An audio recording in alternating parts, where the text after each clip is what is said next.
If you're just starting down the campaign mode, you're going to want to hire a campaign consultant. And when you go about finding the right consultant, understand that the process is going to be incredibly useful to you. So don't think of it as a drudge. Get rolling. And today we're going to tell you how.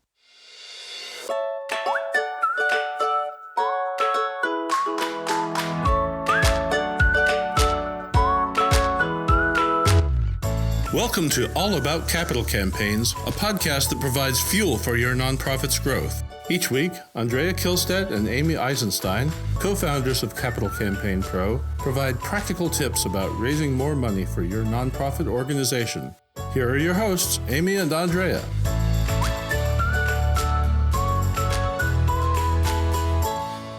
Hi, I'm Amy Eisenstein. I have my colleague and co-founder Andrea Kihlstedt here with me. And today, of course, we are going to talk about how to hire the best campaign consultant for you and your organization.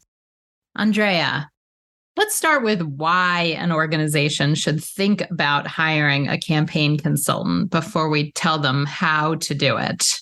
Why do you think it's important for organizations to work with campaign experts? Well, there are very few organizations that have a lot of expertise about capital campaign fundraising. In fact, if you're listening to this, I ask you, is there anyone in your organization that has taken a campaign from beginning to end once or twice or even 3 times? Probably not. Because most people are newbies when it comes to capital campaign fundraising.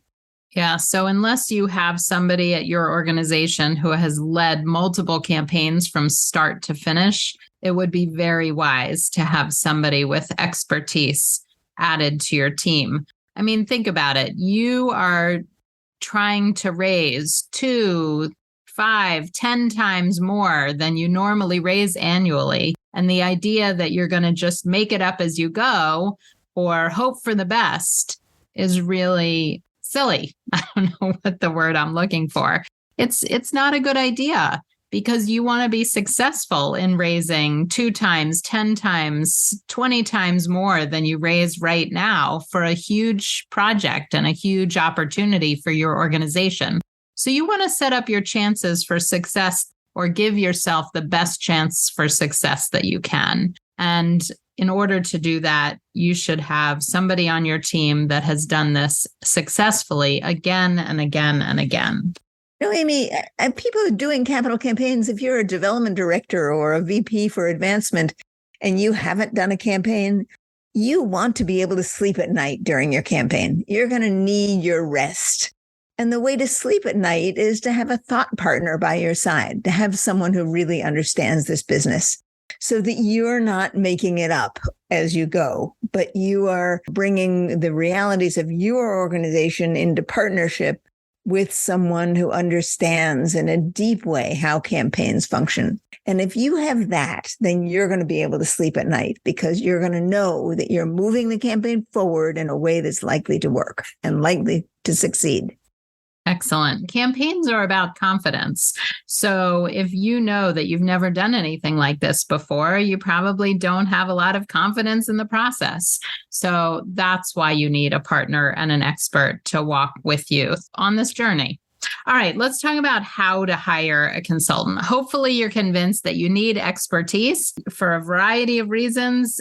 So let's talk about what to do first. And I think the first point we want to talk about is don't go the RFP route. And in many cases, when organizations don't have a lot of experience hiring consultants, someone on the board will say, let's do an RFP, a request for proposal. And unless you're at a big institution that requires you to do a request for proposal, we strongly recommend not doing that because what happens is that what you do invariably is write down everything that you think you need. And the reality is you don't know what you need. And you should be asking a whole host of consultants how they would help, what they think you need, what they would do for you. And when you write an RFP, it usually gets so into the weeds that you tell them what you need And then you leave consultants putting a square peg in a round hole because they're trying to respond to what you requested. And it may or may not be actually what you need or how they would help you best. What else do you want to say about the RFP process? Think about it this way. If you put together an RFP and you send it to several consultants, and the RFP says, we want a consultant that is going to do A, B, C, and D. What do you think those consultants are going to respond? Well, they're each going to write you a proposal, and the proposal is going to say, we are going to do A, B, C, and D because you told them that's what you wanted. Right now, it might look like you can easily tell the difference between these, but the reality is that you want consultants to stand out in their approach. You want to know how they would think about a campaign. So rather than telling them what you want, instead of an RFP, we would encourage you to contact consultants and say to them, we're planning a capital campaign.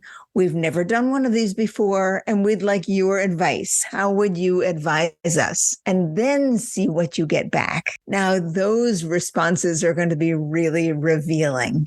You're going to be able to tell a whole lot more from 4 responses to that question from 4 different consultants than trying to see if what a consultant says if they're all putting themselves into the same mold that you gave them.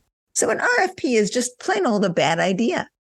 Well, not to mention the fact that most busy consultants, most good consultants don't actually respond to RFPs because they're busy. And they have their hands full, and they know that when they go down the RFP road, it's not the best way to help an organization or to get work. And so you're going to get consultants responding who don't have a lot of work. And that's actually not what you want either. So I hope you believe us when we say, don't go the RFP route. Just do some research. Get referrals, identify 3 or 4 consultants to talk to and say, how would you help us with our campaign? How would you work with us? How do you work? And you will learn a ton.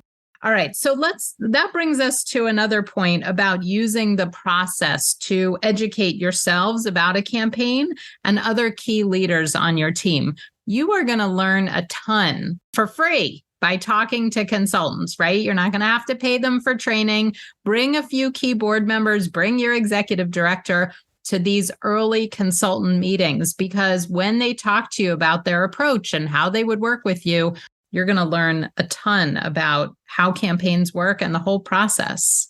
Indeed. I mean, I think we often underestimate the value of selecting a consultant when it comes to educating yourself and your board. It's not only interesting and quite fun to get to know consultants, but you can ask them all kinds of questions, and you can ask different consultants different questions, or you can ask them the same questions. And it's going to be quite revealing, not only about the consultant themselves, but about how campaigns run. You're going to start to hear the way consultants think about capital campaigns. So think about the most important people on your board who really should understand how campaigns work and involve them in the process of selecting a consultant.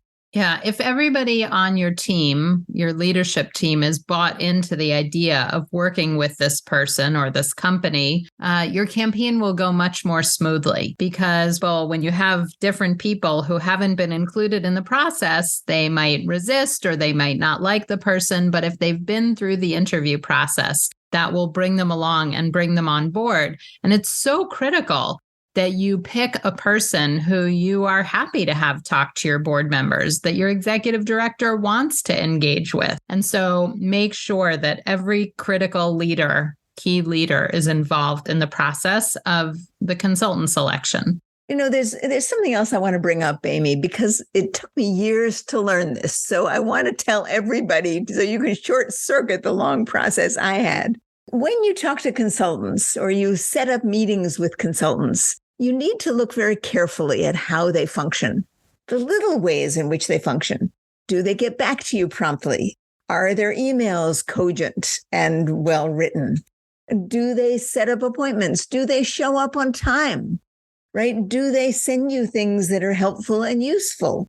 When you talk to them, do they talk to you in a way that makes clear and apparent sense? If those things don't happen, don't make excuses for the consultant. Assume that what you have seen and what you have heard is how that consultant functions. Because I promise you, once you hire a consultant, they will not function better than they have been functioning before you hire them. If anything, they're going to function worse. So make careful notes, both mental notes and real notes about how the consultants you talk to actually behave and function. And understand that what you see is what you're going to get. For years, I didn't do that. I kept making excuses for people. I kept saying, well, they made a mistake. This paragraph was just not well written. We had spelling errors in the proposal. We had, they didn't show up for a meeting. Well, these were all just mistakes. They're going to operate. They're going to function better. Guess what? They didn't function better. People don't function better. So use the whole process as a way of understanding who people are, how they function, and realize that that's really what you're looking for. Someone who functions really well right from the get-go. Yeah, I think that's such an important point because you're going to be selecting someone that you are going to work with for the next 2 to 3 years or longer. And so you want this person to be somebody that you want to work with, that is punctual, that is articulate, that is responsive, that is knowledgeable, that is personable. And so all of those things you're looking for in the interview process. I have one more thing to say about how to hire a campaign consultant, and that is don't pick based on price, cost, fee. Because I was just talking to somebody the other day, and he was comparing consultants, as every organization should be. And he said something about the fee and was comparing, sort of, in my opinion, nickels. Now, not really. It was a $5,000 to $10,000 difference. And I said, listen, do you want to pick the cheaper person that you don't like as much, that's not going to be quite as reliable, that's going to make mistakes, that's going to be a little bit annoying? Or do you want to not worry about the fee as much and pick the better model, the more competent person? Now, I understand that if you get wildly varying prices, somebody's going to ask, is the most expensive person worth this? But, to go automatically to the least expensive proposal, and I think often that happens in an RFP process, right? You're asked to compare A, B, C, and D. Everybody looks pretty similar on paper. So what are you going to do? You're going to pick the cheapest person. That is a terrible way to pick a campaign consultant because in the scheme of things, in the context of what you're raising, an extra, 10 or 20 or honestly, even $50,000 should be well worth it when you raise X times more money and you have a great experience with your consultant. Now, remember, you're going to be working with this consultant for some considerable time. Campaigns often take 2 years, 3 years, 4 years. And chances are you're going to be working with your consultant for that entire duration. So you're not making a decision that's going to be quick, right? When a consultant isn't a good fit, it's going to not be a good fit for a long time, right? You really don't want to do that. All right. So listen, if you are getting ready to do a campaign, to hire a consultant, to go into the feasibility study process, I want you to add Capital Campaign Pro to the list of consultants you are considering. Go visit our website, capitalcampaignpro.com, and sign up for a free strategy session. So as you're picking 2, 3, 4, or maybe 5 consultants on your short list to interview, I want us, Capital Campaign Pro, to be among the top of the list.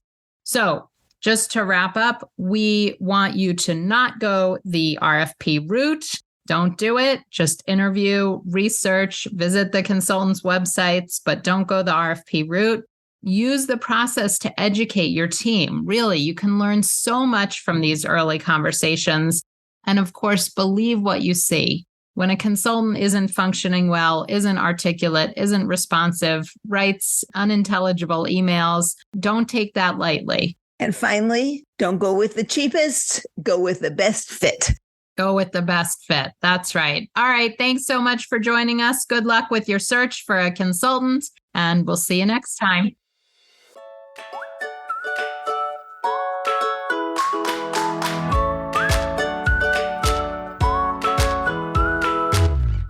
Thanks for joining Amy and Andrea for today's All About Capital Campaigns. To learn more about them and their work together, visit capitalcampaignpro.com. And please subscribe, rate, and review us on your favorite podcasting platform. Thank you.